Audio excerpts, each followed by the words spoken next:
হ্যাঁ, সবই বুঝলাম বাবু, কিন্তু আমাদের এখানে তোমাদের মতো ছেলের জায়গা নেই। এখন তুমি আসতে পারো, ধন্যবাদ। ফারহান এক বেকার ছেলে, শহরের অলিগলি চষে বেড়াচ্ছে চাকরির খোঁজে। দিনের পর দিন দরজায় কড়া নাড়ে, কিন্তু প্রতিটা দরজা বন্ধ হয়ে যায় তার মুখের সামনে।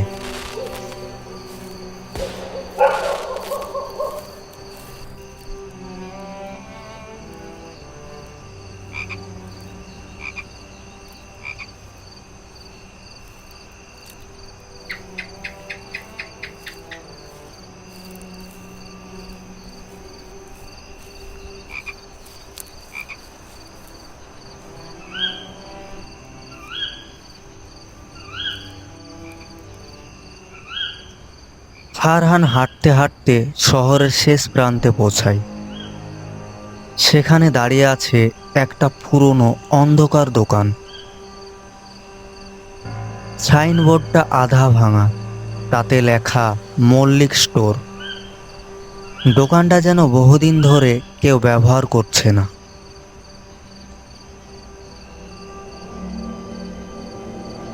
দোকানের ভাঙা জানালার ভেতর দিয়ে বাতাস ঢুকছে।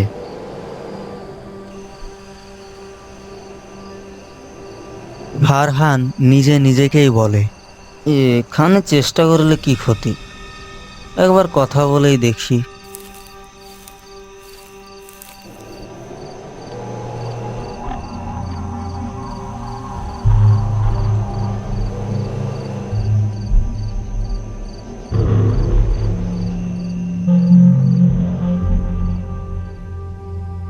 দোকানের ভেতর বসে আছে এক বৃদ্ধ মালিক।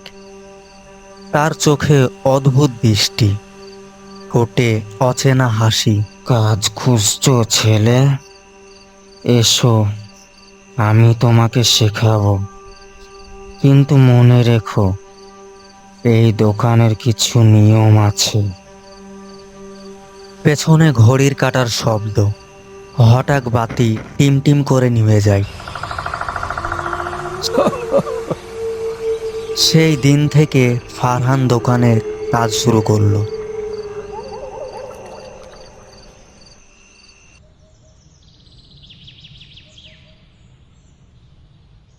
দিনে দোকানটা সাধারণ মনে হলেও রাত নামলেই অদ্ভুত সব ঘটনা ঘটতে লাগলো। অচেনা ফিসফিসানি শোনা যেত। আয়নায় নিজের ছায়া যেন অন্য কিছুতে রূপ নিত।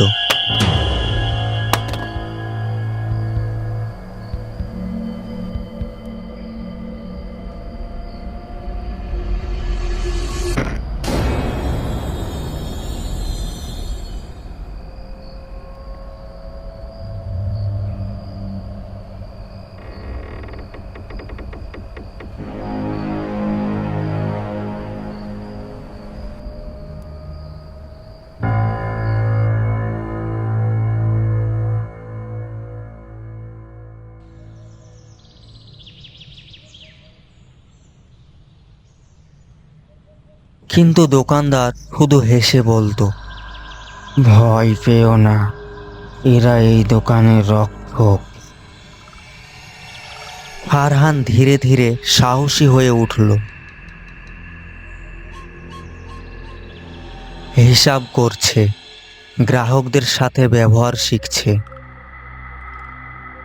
কিন্তু ছায়ার আড়ালে যেন অদ্ভুত চোখ তাকে সকল সময় দেখছে। দিন যায়, মাস যায়, ফারহান সব অদ্ভুততা সহ্য করেও শিখতে থাকে।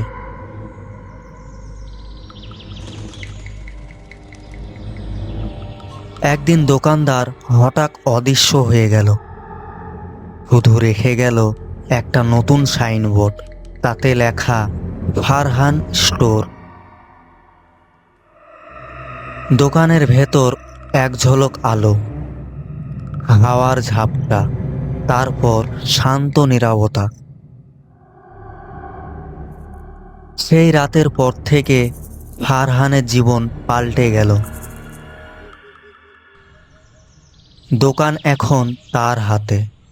শহরের মানুষ বলে দোকানটা অভিশপ্ত, কিন্তু সবাই আবার এটাও মানে, যাই হোক ফারহান আজ সফল। তবে মাঝে মাঝে রাতে দোকানের ভেতর থেকে এখনো শোনা যায় অচেনা ফিসফিসানি।